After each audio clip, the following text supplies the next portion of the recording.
وجاء إخوة يوسف فدخلوا عليه فعرفهم وهم له منكرون ولما جهزهم بجهازهم قال ائتوني بأخ لكم من أبيكم ألا ترون أني أوفي الكيل وأنا خير المنزلين فإن لم تاتوني به فلا كيل لكم عندي ولا تقربون قالوا سنراود عنه أباه وإنا لفاعلون وقال لفتيته اجعلوا بضاعتهم في رحالهم لعلهم يعرفونها إذا انقلبوا إلى أهلهم لعلهم يرجعون فلما رجعوا إلى أبيهم قالوا يا أبانا منع منا الكيل فأرسل معنا أخانا نكتل وإنا له لحافظون قال هل آمنكم عليه إلا كما أمنتكم على أخيه من قبل فالله خير حفظا وهو أرحم الراحمين ولما فتحوا متاعهم وجدوا بضاعتهم ردت إليهم قالوا يا أبانا ما نبغي هذه بضاعتنا ردت إلينا ونمير أهلنا ونحفظ أخانا ونزداد كيل بعير ذلك كيل يسير قال لنرسله معكم حتى توتون موثقا من الله لتاتونني به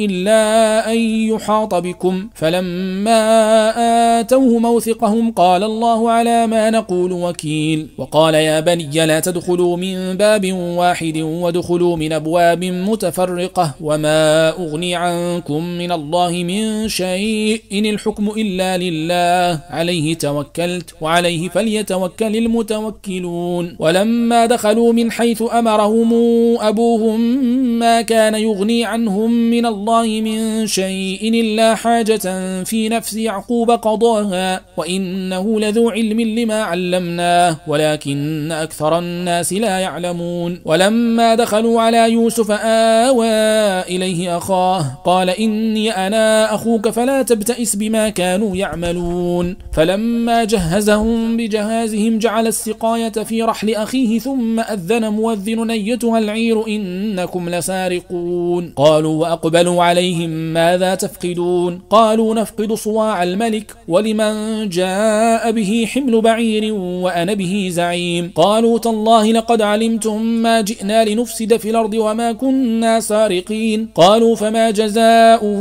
إن كنتم كاذبين قالوا جزاؤه من وجد في رحله فهو جزاؤه كذلك نجزي الظالمين فبدأ بأوعيتهم قبل وعاء أخيه ثم استخرجها من وعاء أخيه كذلك كدنا ليوسف ما كان ليأخذ أخاه في دين الملك إلا أن يشاء الله نرفع درجات من نشاء وفوق كل ذي علم عليم وجاء إخوة يوسف فدخلوا عليه فعرفهم وهم له منكرون ولما جهزهم بجهازهم قال ائتوني بأخ لكم من أبيكم ألا ترون أني أوفي الكيل وأنا خير المنزلين فإن لم تاتوني به فلا كيل لكم عندي ولا تقربون قالوا سنراود عنه أباه وإنا لفاعلون وقال لفتيته اجعلوا بضاعتهم في رحالهم لعلهم يعرفونها إذا انقلبوا إلى أهلهم لعلهم يرجعون فلما رجعوا إلى أبيهم قالوا يا أبانا منع منا الكيل فأرسل معنا أخانا نكتل وإنا له لحافظون قال هل آمنكم عليه إلا كما أمنتكم على أخيه من قبل فالله خير حفظا وهو أرحم الراحمين ولما فتحوا متاعهم وجدوا بضاعتهم ردت إليهم قالوا يا أبانا ما نبغي هذه بضاعتنا ردت إلينا ونمير أهلنا ونحفظ أخانا ونزداد كيل بعير ذلك كيل يسير قال لنرسله معكم حتى توتون موثقا من الله لتاتونني به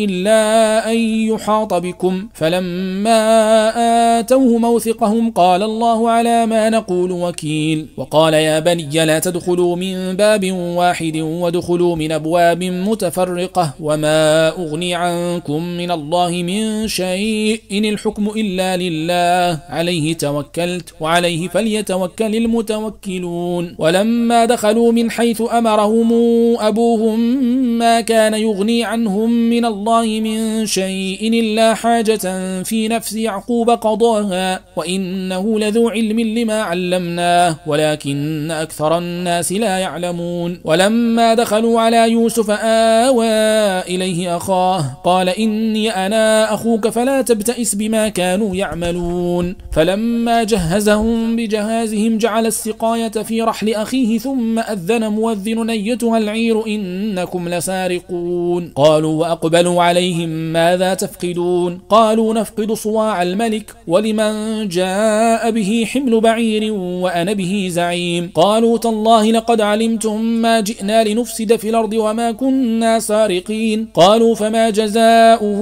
إن كنتم كاذبين؟ قالوا جزاؤه من وجد في رحله فهو جزاؤه كذلك نجزي الظالمين. فبدأ بأوعيتهم قبل وعاء أخيه ثم استخرجها من وعاء أخيه كذلك كدنا ليوسف ما كان ليأخذ أخاه في دين الملك إلا أن يشاء الله نرفع درجات من نشاء وفوق كل ذي علم عليم. وجاء إخوة يوسف فدخلوا عليه فعرفهم وهم له منكرون. ولما جهزهم بجهازهم قال ائتوني بأخ لكم من أبيكم ألا ترون أني أوفي الكيل وأنا خير المنزلين. فإن لم تاتوني به فلا كيل لكم عندي ولا تقربون. قالوا سنراود عنه أباه وإنا لفاعلون. وقال لفتيته اجعلوا بضاعتهم في رحالهم لعلهم يعرفونها إذا انقلبوا إلى أهلهم لعلهم يرجعون. فلما رجعوا إلى أبيهم قالوا يا أبانا منع منا الكيل فأرسل معنا أخانا نكتل وإنا له لحافظون. قال هل آمنكم عليه إلا كما أمنتكم على أخيه من قبل فالله خير حفظا وهو أرحم الراحمين. ولما فتحوا متاعهم وجدوا بضاعتهم ردت إليهم قالوا يا أبانا ما نبغي هذه بضاعتنا ردت إلينا ونمير أهلنا ونحفظ أخانا ونزداد كيل بعير ذلك كيل يسير. قال لنرسله معكم حتى توتون موثقا من الله لتاتونني به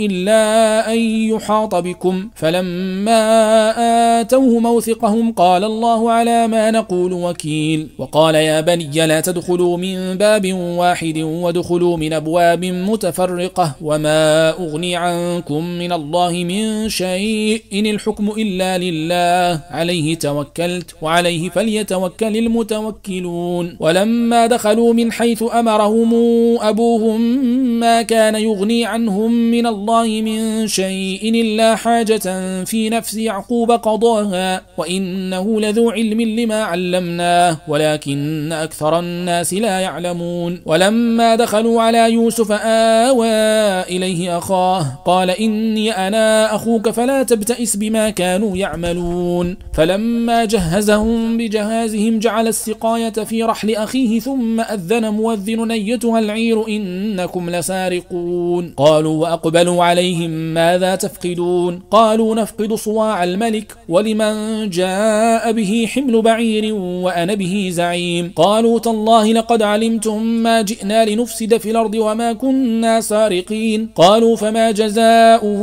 إن كنتم كاذبين؟ قالوا جزاؤه من وجد في رحله فهو جزاؤه كذلك نجزي الظالمين. فبدأ بأوعيتهم قبل وعاء أخيه ثم استخرجها من وعاء أخيه كذلك كدنا ليوسف ما كان ليأخذ أخاه في دين الملك إلا أن يشاء الله نرفع درجات من نشاء وفوق كل ذي علم عليم. وجاء إخوة يوسف فدخلوا عليه فعرفهم وهم له منكرون. ولما جهزهم بجهازهم قال ائتوني بأخ لكم من أبيكم ألا ترون أني أوفي الكيل وأنا خير المنزلين. فإن لم تاتوني به فلا كيل لكم عندي ولا تقربون. قالوا سنراود عنه أباه وإنا لفاعلون. وقال لفتيته اجعلوا بضاعتهم في رحالهم لعلهم يعرفونها إذا انقلبوا إلى أهلهم لعلهم يرجعون. فلما رجعوا إلى أبيهم قالوا يا أبانا منع منا الكيل فأرسل معنا أخانا نكتل وإنا له لحافظون. قال هل آمنكم عليه إلا كما أمنتكم على أخيه من قبل فالله خير حفظا وهو أرحم الراحمين. ولما فتحوا متاعهم وجدوا بضاعتهم ردت إليهم قالوا يا أبانا ما نبغي هذه بضاعتنا ردت إلينا ونمير أهلنا أهلنا ونحفظ أخانا ونزداد كيل بعير، ذلك كيل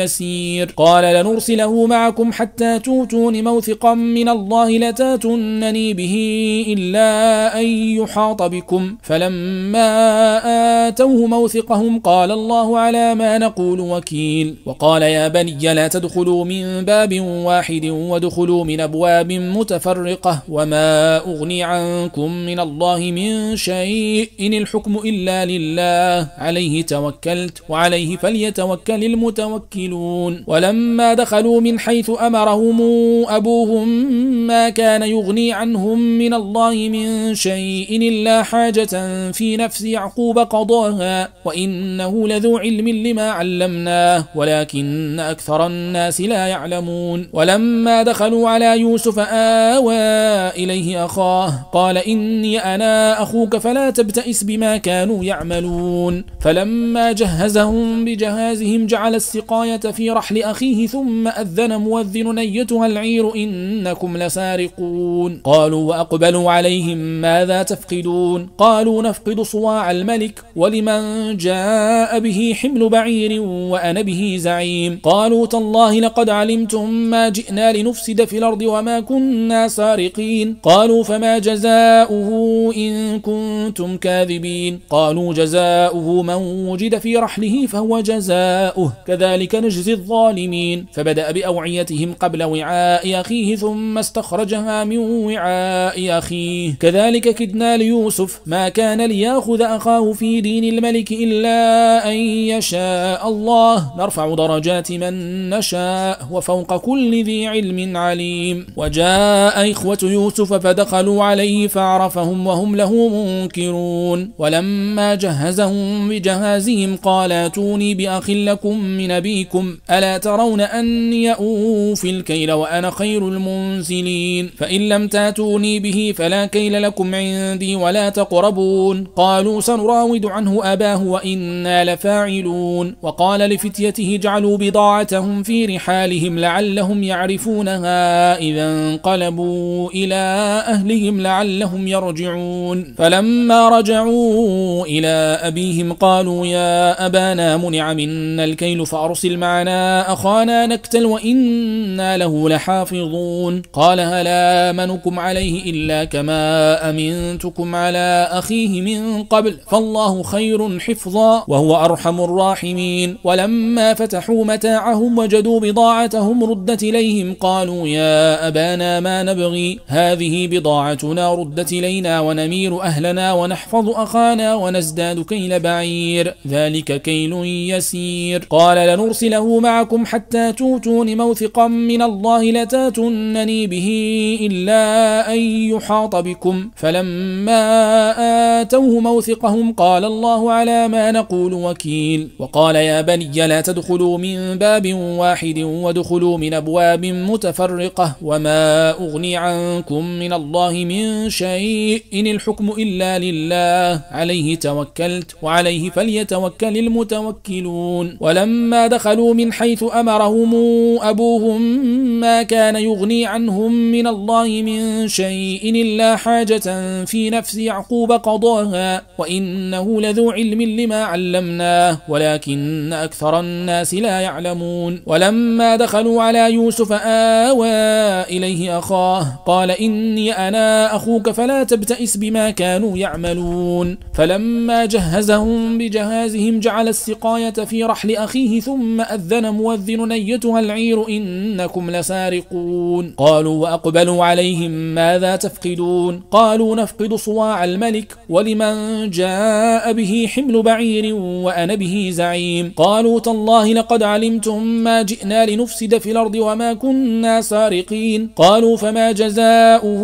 إن كنتم كاذبين؟ قالوا جزاؤه من وجد في رحله فهو جزاؤه كذلك نجزي الظالمين. فبدأ بأوعيتهم قبل وعاء أخيه ثم استخرجها من وعاء أخيه كذلك كدنا ليوسف ما كان ليأخذ أخاه في دين الملك إلا أن يشاء الله نرفع درجات من نشاء وفوق كل ذي علم عليم.